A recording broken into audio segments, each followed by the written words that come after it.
Hello everyone. कैसे हैं आप लोग। वापस हम आ गए अपने केमिस्ट्री के लेक्चर 4 में। अब तक हमने 3 लेक्चर्स कंप्लीट कर चुके हैं पूरी तरीके से और चौथे लेक्चर में हम आ चुके हैं। तो इसमें हम क्या करने वाले हैं, basically effect of redox reaction in our daily life. आपको याद हो अगर तो हमने पिछले लेक्चर में रेडॉक्स रिएक्शन के बारे में अच्छे से पढ़ा था कि रेडॉक्स रिएक्शन क्या होती है, क्यों होती है, कैसे होती है, ऑक्सीडेशन क्या होता है, रिडक्शन क्या होता है, ऑक्सीडाइजिंग एजेंट क्या होता है, रिड्यूसिंग एजेंट क्या होता है। इन सभी चीज़ों के बारे में हमने बात करी थी लास्ट लेक्चर में।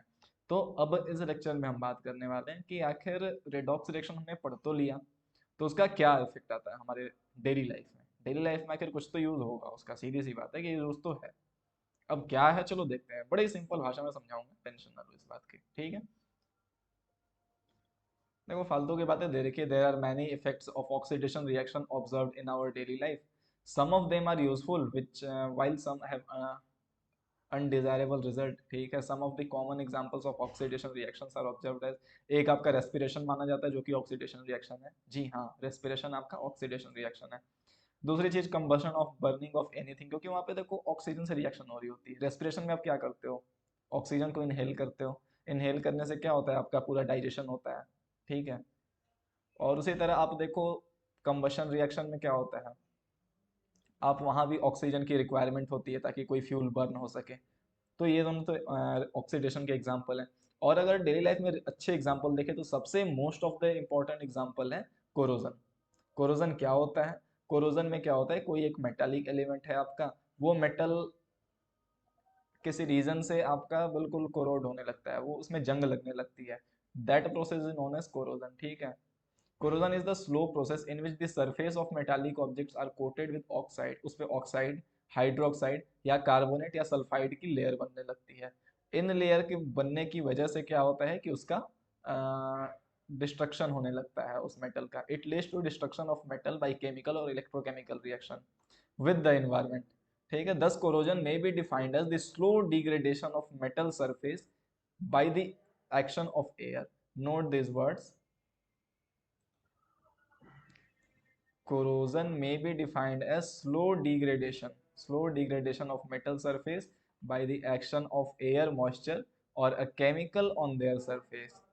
क्या है डेफिनेशन आपकी, corrosion may be defined as the slow degradation of metal, धीरे धीरे मेटल के सरफेस का डिग्रेड होना, डिस्ट्रक्शन होना, by the action of air, moisture or a chemical on the surface। ठीक है, ये आपका डेफिनेशन हो जाता है कि सीधी सी बात है भाई, कोरोजन क्या होती है। अगर कोई पूछे आपसे कोरोजन क्या होता है तो आप सीधे बोल देना एक लाइन में कि कोई एक मेटालिक एलिमेंट है, उसकी सरफेस पे धीरे धीरे कुछ ऑक्साइड्स या कार्बोनेट्स की लेयर जम गई। इनकी वजह से क्या होगा, उनका स्लो डिग्रेडेशन होने लगेगा due to presence of air, moisture और chemicals on their surface. That's why we can say that it is a corrosion process. ठीक है। It causes deterioration of the buildings, bridges, ships and the metallic objects, specially iron. ठीक है, basically आप bridges वगैरह में देखते हो कि रॉड्स वगैरह, आयरन रॉड्स वगैरह यूज होती हैं। तो उन रॉड्स में जंग लग जाते हैं, रस्टिंग हो जाती है। रस्टिंग होने की वजह से वो फिर उनमें उतनी स्ट्रेंथ नहीं रह जाती, और स्ट्रेंथ जब वीक होती है तो उनके टूटने के चांसेस होते हैं। उसके अलावा इनके लुक पे भी इफेक्ट आता है, इनका लुक भी थोड़ा गंदा हो जाता है, सही से दिखते नहीं है। ठीक है, therefore every year we spend a tremendous amount of money on the account of corrosion. इसलिए कई बार क्या होता है, हमें कई बार भारी मात्रा में पैसों का नुकसान होता है, क्योंकि हमें कोरोजन हो रही होती है। उसे बचाने के लिए या फिर उसे क्या बोलते हैं, कोरोजन को बचाने के लिए, या फिर उससे जो हमारा नुकसान हुआ, जो मेटल हमारा खराब हो गया, जो मेटल अब तो जो खराब हो गया वो तो हमारे यूज हो नहीं सकता, तो उसके जगह पे हमें चेंज करना पड़ेगा। दैट्स वाई हमें जरूरत पड़ सकती है अमाउंट की, और पड़ती है, सीधी सी बात है। अब देखो आप, जैसे ये आपकी चेन है, ये आपकी लोहे की चेन है, यहाँ पे नट वगैरह से, नट बोल्ट से इसे कसा हुआ है। अब देखो कि फिक्स करने के बाद अब देखो ये कोरोड हो गया। अब आफ्टर कोरोजन इसमें उतनी स्ट्रेंथ नहीं रही इस वाले चेन में, तो चांसेस है कि इस पे अगर उतनी लोड दिया जाए तो ये टूट जाए। और ब्रेक होने के बाद क्या हो सकता है, भारी मात्रा में नुकसान हो सकता है, इससे जो कुछ भी लगी होंगी नुकसान हो सकता है। दैट्स वाई हमें कोरोजन को प्रिवेंट करना होगा। ठीक है, उसे बचाना होगा कोरोड होने से। सम एग्जांपल ऑफ कोरोजन है, देखो development of green coating on copper. अच्छा एक बात आप ध्यान रखना, कोरोजन सिर्फ आयरन में है ऐसा जरूरी नहीं है, सिर्फ लोहे में जंग लगे ऐसी जरूरी नहीं है, कहीं और भी कोरोजन हो सकता है। जैसे आप कॉपर के ऊपर देखो तो ग्रीन सी कोटिंग जम जाती है, that is corrosion of copper, ठीक है। उसी तरह सिल्वर पे आप देखो तो ब्लैक ब्लैक सी लेयर जम जाती है, that is corrosion of silver. Rusting of iron is also an example of corrosion. Rusting मतलब यही जो जंग लग जाती है, ठीक है, जो जंग लग जाती है that is rusting of iron, ठीक है। Corrosion of copper, copper articles developed a coating of green coloured copper carbonate, copper carbonate का सरफेस बन रहा होता है basically when they were exposed to a humid environment. Humid environment में जब हम उसे एक्सपोज कर देते हैं, छोड़ देते हैं, सीधी सी बात है, ह्यूमिड एनवायरनमेंट में मॉइस्चर होता है, और मॉइस्चर जब होगा तो क्या होगा, मॉइस्चर जब होगा तो मॉइस्चर में वाटर और ऑक्सीजन का कंटेंट होता है। और आप एक बात अच्छे तरीके से जानते हो, जब ऑक्सीजन से किसी चीज का रिएक्शन होता है तो वो ऑक्सीडेशन प्रोसेस होता है जनरली, है कि नहीं। जब ऑक्सीडेशन होगा तो सीधी सी बात है उसका कुछ ना कुछ लेयर बनने वाला है, और यहाँ पे बेसिकली कॉपर कार्बोनेट की लेयर बन रही होती है, ठीक है। और ये कॉपर कार्बोनेट कैसा होता है, ग्रीन कलर का होता है, तो उसकी एक कोटिंग जम जाती है, और उसी कोटिंग की वजह से वहां पे कोरोजन हो रहा होता है। उसी तरह सिल्वर आर्टिकल्स भी अपनी चमक खो देते हैं, develop a black coating on their surface. Silver भाई क्यों यूज करते हैं, स्ट्रेंथ के लिए यूज करते हैं ना यार, सिल्वर थोड़ी स्ट्रेंथ होता है उसमें, सिल्वर फिर क्यों यूज करते हैं, उसकी खूबसूरती के लिए ही यूज करते हैं उसे।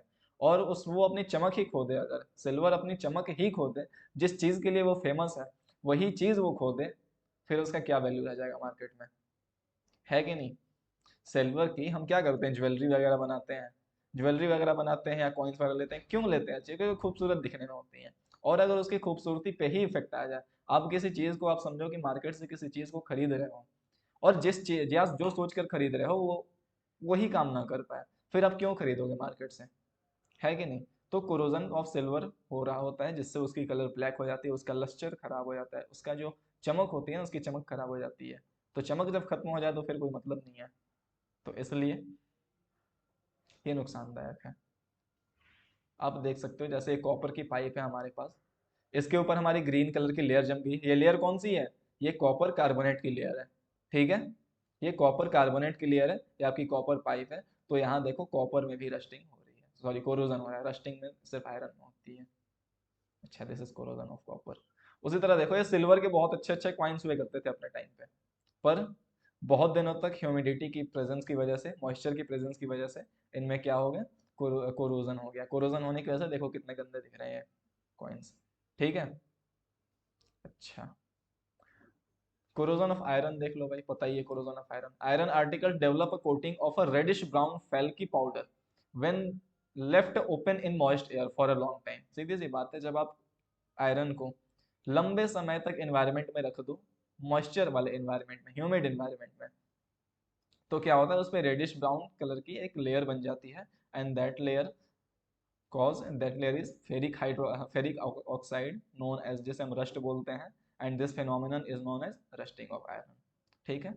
सीधी सी बात है कि जब आप आयरन को ह्यूमिड एनवायरनमेंट में छोड़ देते हो तो क्या होता है, उस पर रेडिश ब्राउन कलर की एक लेयर जम जाती है। वो लेयर किसी और चीज की नहीं बल्कि हाइड्रेटेड फेरिक ऑक्साइड होती है। क्या होती है, hydrated ferric oxide, okay. And this phenomenon is known as rusting of iron. अब देखो जैसे ये हमारे पास बहुत सारी गेयर्स हैं, देखो बिल्कुल अगर लोहे का होता तो ये ब्लैक वगैरह कलर का होता, कुछ गंदा नहीं होता, लेकिन देखो बिल्कुल रेडिश ब्राउन कलर का हाइड्रेटेड फेरिक ऑक्साइड का लेयर जम चुका है इस पे, जिसकी वजह से ये रस्ट हो चुका है, ठीक है। और इसकी वजह से, रस्टिंग होने की वजह से इसमें क्रैक्स आ सकते हैं, यहाँ पे इस तरीके से क्रैक्स आ सकते हैं, इस तरीके से, जैसे देख लो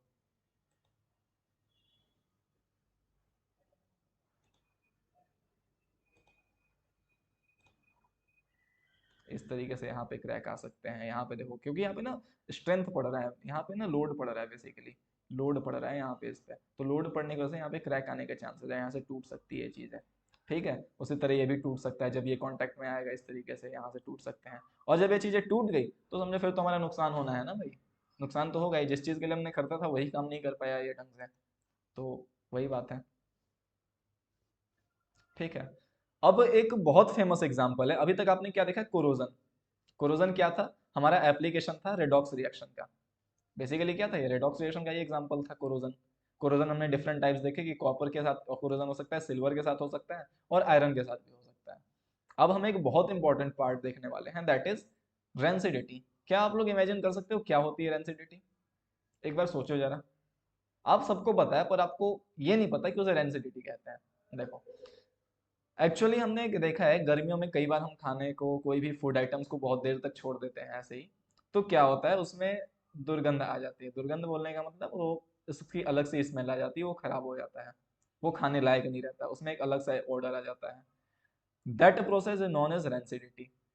ऐसा क्यों होता है? क्योंकि फूड आइटम्स में बेसिकली आपके पास कार्बोहाइड्रेट हो रहे होते हैं। कार्बोहाइड्रेट में जहां भी होगा वहां पे आपको ग्लूकोज का कंटेंट होता है, ठीक है।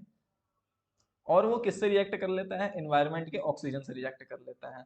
और इससे क्या हो रहा होता है आपका, ये रिएक्शन होने की वजह से आपका ऑक्सीडेशन रिएक्शन हो रहा होता है, और ऑक्सीडेशन रिएक्शन होने की वजह से उनकी वो ऑक्साइड बना लेते हैं अपने, और दैट्स वाई फिर वो आपके खाने लायक नहीं रह जाते हैं। It has been observed many times that the fat और oil containing food materials undergoes an unpleasant change in flavour, unpleasant change in flavour, ठीक है, and odour when exposed to air for a long time. Rancidity is a general term given to this phenomenon.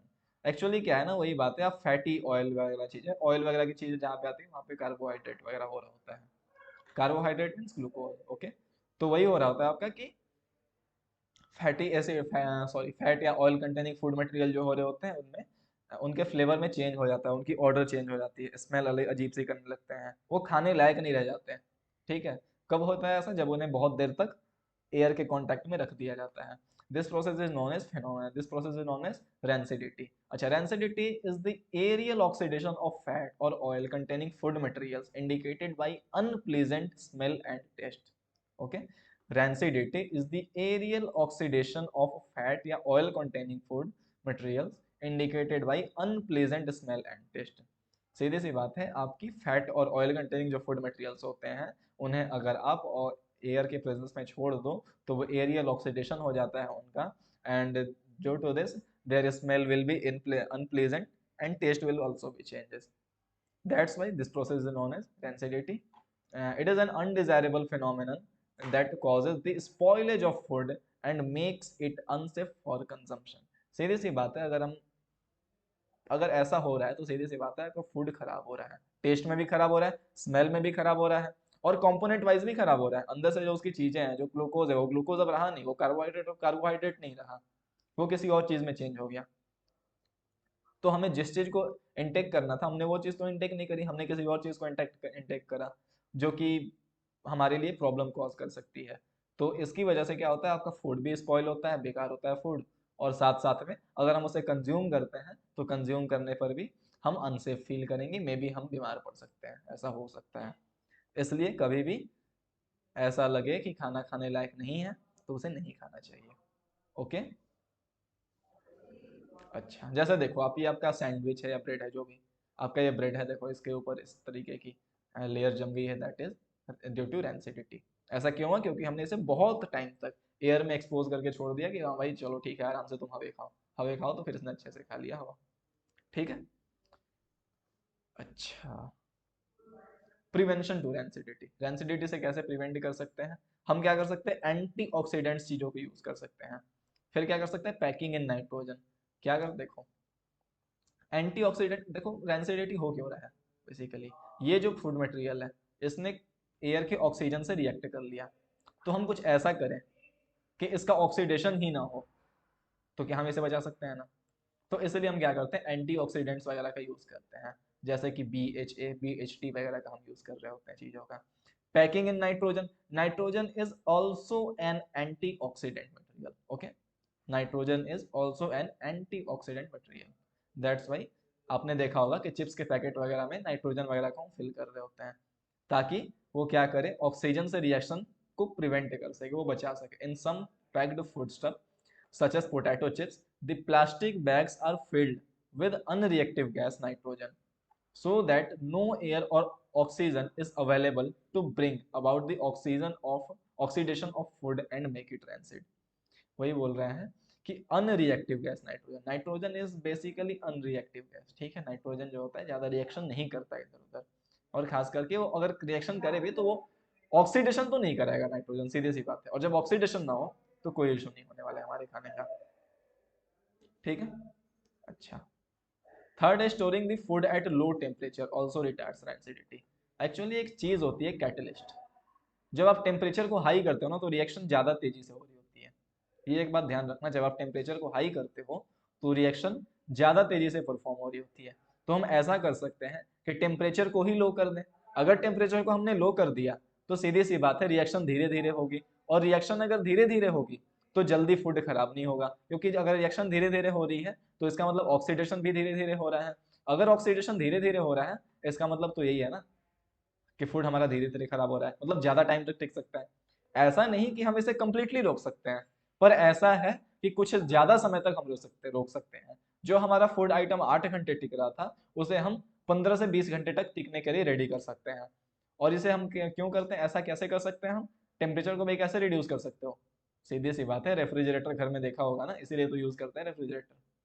आई बात समझ में? अच्छा। Storing the food materials in airtight containers also helps the slow down rancidity. Airtight containers means क्या? कोई ऐसा container जहां पे air वगैरह की लीकेज ना हो, बिल्कुल पैक्ड हो, सील हो, उसमें बाहर से कोई एक्सटर्नल एयर वगैरह उसमें ना आ पाए। तो क्या होगा, अगर एक्सटर्नल एयर वगैरह नहीं आएगा तो ह्यूमिडिटी और मॉइस्चर और ऑक्सीजन वगैरह से रिएक्शन नहीं हो पाएगी, और जब रिएक्शन नहीं हो पाएगा तो ऑक्सीडेशन नहीं हो पाएगा, और जब ऑक्सीडेशन नहीं हो पाएगा तो हमारा फूड आइटम जल्दी खराब नहीं होगा, वो प्रोसेस धीरे हो जाएगी। Keeping food away from sunlight also retards the process of rancidity. सीधी सी बात है, आप धूप में चीजों को रखोगे तो टेम्परेचर हाई इंक्रीज करेगा, टेम्परेचर इंक्रीज करेगा तो क्या होगा, हमारा रिएक्शन का रेट बढ़ जाएगा। तो रिएक्शन का रेट बढ़ेगा तो क्या होगा, हमारा ऑक्सीडेशन फास्ट होगा, ऑक्सीडेशन फास्ट होगा तो चीजें जल्दी खराब होंगी। इसलिए हमें क्या करना है, सनलाइट से दूर रखना है ताकि कूल डाउन रहे बिल्कुल। ओके। अच्छा, देखो आप फ्रिज वगैरह में चीजों को रख सकते हो, ठीक है, ताकि हमारा फूड आइटम वेस्ट ना हो। अच्छा, अब एक बहुत अच्छा सा क्वेश्चन आता है कि oil and fat containing food items flushed with nitrogen, why? आपने सीधी सी बात है, आपने लेज चिप्स वगैरह तो खाया ही होगा। देखो यार, प्रमोशन नहीं कर रहा मैं, बस एग्जांपल दिखा रहा आपको, ठीक है। तो आपने चिप्स वगैरह देखा होगा, चिप्स के पैकेट बिल्कुल उसमें एयर भरी होती है, एयर नहीं बेसिकली वो नाइट्रोजन गैस भरी होती है। हम लोग बचपन में ऐसे बोल देते हैं कि एयर भरा हुआ है अंदर, पर अंदर में एयर नहीं, वो नाइट्रोजन गैस भरी हुई है, ठीक है। So nitrogen is a chemically unreactive gas that prevents the oxidation of food. Nitrogen क्या होता है, केमिकली अनरिएक्टिव गैस होता है जो कि ऑक्सीडेशन से बचाता है हमारे फूड आइटम्स को। Therefore all oil and fat containing food items are flushed with nitrogen to prevent them from getting oxidized. इसलिए हम क्या करते हैं, ऑयल या फैट कंटेनिंग जो फूड आइटम्स होते हैं उन्हें नाइट्रोजन से फ्लश कर देते हैं ताकि वो ऑक्सीडाइज होने से बचा सके। आई बात समझ में? अच्छा, और तो आई थिंक कुछ होगा नहीं। हाँ, एक बार चलो रिकैप कर लेते हैं सारी चीजें। Quick recap is very necessary. कहाँ था यार, आजा आजा आजा आजा आजा। हाँ, इफेक्ट ऑफ रेडॉक्स रिएक्शन क्या क्या हो सकता है हमने देख रखा था। पहला चीज है रेस्पिरेशन, रेस्पिरेशन भी हमारा एक रेडॉक्स रिएक्शन का एग्जाम्पल है। दूसरा क्या था, कंबशन, कंबशन भी हमारे रेडॉक्स रिएक्शन का एग्जाम्पल है। तीसरा क्या था हमारा, कोरोजन, कोरोजन हमने पढ़ा था कि क्या है कोरोजन, कि जो स्लो डिग्रेडेशन होता है मेटल सरफेसेस का in contact of air moisture वगैरह से होता है, और इससे क्या होता है, मेटल डिस्ट्रक्ट हो रहा होता है क्योंकि उसमें ऑक्साइड की, हाइड्रोक्साइड की, कार्बोनेट वगैरह की लेयर जम जाती है, ठीक है। This process is known as corrosion. Corrosion से हमारे बहुत सारे नुकसान होते हैं, इकोनॉमिकल लॉस होता है हमारा, हर तरीके से लॉस होता है, ठीक है। अच्छा, एग्जांपल्स क्या क्या है कोरोजन का, हमने आपको ये बात बता रखा था, ये कोरोजन सिर्फ आयरन में हो ऐसा जरूरी नहीं है, अदर मेटल्स में भी हो सकता है। जैसे कॉपर पे हो रहा होता है, सिल्वर पे हो रहा होता है, आयरन पे हो रहा होता है, ठीक है। कोरोजन ऑफ कॉपर, कॉपर पे क्या होता है, बेसिकली ग्रीन कलर का एक लेयर जम जाता है, दैट इज कॉपर कार्बोनेट, ठीक है। सिल्वर पे क्या होता है, बेसिकली ब्लैक कलर की कोटिंग जम जाती है और उसके लस्टर को खराब कर देती है, उसकी चमक को बर्बाद कर देती है, ठीक है। देख सकते हो आप आराम से। फिर हमने क्या पढ़ा था, कोरोजन ऑफ आयरन, आयरन में क्या हो रहा होता है, बेसिकली रेडिश ब्राउन कलर की फल की पाउडर बन जाती है जो कि फेरिक ऑक्साइड होती है, हाइड्रेटिक फेरिक ऑक्साइड, जिसे हम रस्ट कहते हैं, and this process is known as rusting of iron. देख सकते हो आप, रस्टिंग की वजह से क्या होती है, हमारी मटेरियल वीक हो सकती है, वीक होने की वजह से टूट सकती है, टूटेगी तो सीधी सी बात है हमारा इकोनॉमिकल लॉस होगा, है कि नहीं? अच्छा जी। रैंसिडिटी आपने मैंने आपको बताया था कि एरियल ऑक्सीडेशन हो रहा होता है फैट और ऑयल कंटेनिंग फूड आइटम्स का, जब उन्हें ऑक्सीजन वगैरह की प्रेजेंस में रख दिया जाता है, एयर वगैरह या मॉइस्चर की प्रेजेंस में रख दिया जाता है। ठीक है। अच्छा, प्रिवेंट कैसे कर सकते हैं रेंसिडिटी के लिए? हम एंटीऑक्सीडेंट्स का यूज कर सकते हैं जो कि ऑक्सीडेशन होने से बचा सकता है। ऑक्सीडेंट और एक एंटीऑक्सीडेंट। ऑक्सीडेंट मीन्स जो ऑक्सीडेशन होने में हेल्प करे, और एंटीऑक्सीडेंट मीन्स जो ऑक्सीजन होने में रोके उसको, ऑक्सीजन ऑक्सीडेशन होने से रोके उस चीज को। ठीक है। दूसरा, पैकिंग ऑफ नाइट्रोजन। हम नाइट्रोजन को पैक करके उसमें नाइट्रोजन गैस को फिल कर देते हैं ताकि उसकी ऑक्सीडेशन को रोक सके वो। तीसरा क्या है? लो टेम्परेचर पे रखेंगे, क्योंकि हम जानते हैं अगर टेम्परेचर हाई होगा तो रिएक्शन का रेट हाई हो जाएगा, और जब रिएक्शन का रेट हाई हो जाएगा तो ऑक्सीडेशन हाई हो जाएगा, और जब ऑक्सीडेशन हाई हो जाएगा तो जल्दी जल्दी फूड आइटम्स खराब होंगे। फिर क्या कर सकते हैं? एयर टाइट कंटेनर में रख सकते हैं ताकि बाहर के जो एयर है उससे कॉन्टैक्ट ना हो पाए। पांचवा क्या है? सनलाइट से हम बचाना होगा, क्योंकि धूप में भी सीधी ज्यादा, अगर हम धूप में रखेंगे उसे तो क्या होगा, हमारा टेम्परेचर हाई हो जाएगा और फिर सारा यही काम हो जाएगा। ठीक है। अच्छा, फिर क्या देखा हमने? ये क्वेश्चन था हमारा, एक बहुत ही फेमस क्वेश्चन है, that is oil and fat containing food items को नाइट्रोजन से फ्लश क्यों किया जाता है? क्योंकि nitrogen is chemically unreactive gas that prevents oxidation of food. ठीक है, ऑक्सीडेशन होने से बचा रहा होता है नाइट्रोजन हमारे फूड आइटम्स को, that's why we flush it with nitrogen. Okay, so I hope आपको चीज़ें आज की समझ में आई होंगी। अब देखिए, मैंने इस चैप्टर की लगभग लगभग सारी चीज़ें कवर कर दी हैं। बस एक टॉपिक हमारा रह रहा है, बैलेंसिंग ऑफ रिडॉक्स रिएक्शन। ठीक है, तो वो मैं नेक्स्ट लेक्चर में कवर कर लूँगा। तो ये लगभग 5 लेक्चर में हमारा ये चैप्टर खत्म हो जाएगा। उसके बाद क्या पार्ट बचेगा? एनसीईआरटी के सॉल्यूशन हम डिस्कस करेंगे। ऐसा नहीं है कि सिर्फ थ्योरी पढ़ा के चले जाऊंगा मैं। हम लोग क्या करने वाले हैं? एनसीईआरटी के क्वेश्चन भी डिस्कस करेंगे, हर एक क्वेश्चन को लाइन बाय लाइन डिस्कस करेंगे। ठीक है, चाहे वो इन टेक्स्ट हो चाहे वो एक्स टेक्स्ट हो, जो भी हो, हर क्वेश्चन को हम डिस्कस करने वाले हैं। ठीक है, सो आई होप आपको चीज़ें समझ में आई होंगी। Thank you very much for watching this video. एक बार यार चैनल को शेयर कर दो लोगों से। ठीक है, थैंक यू वेरी मच।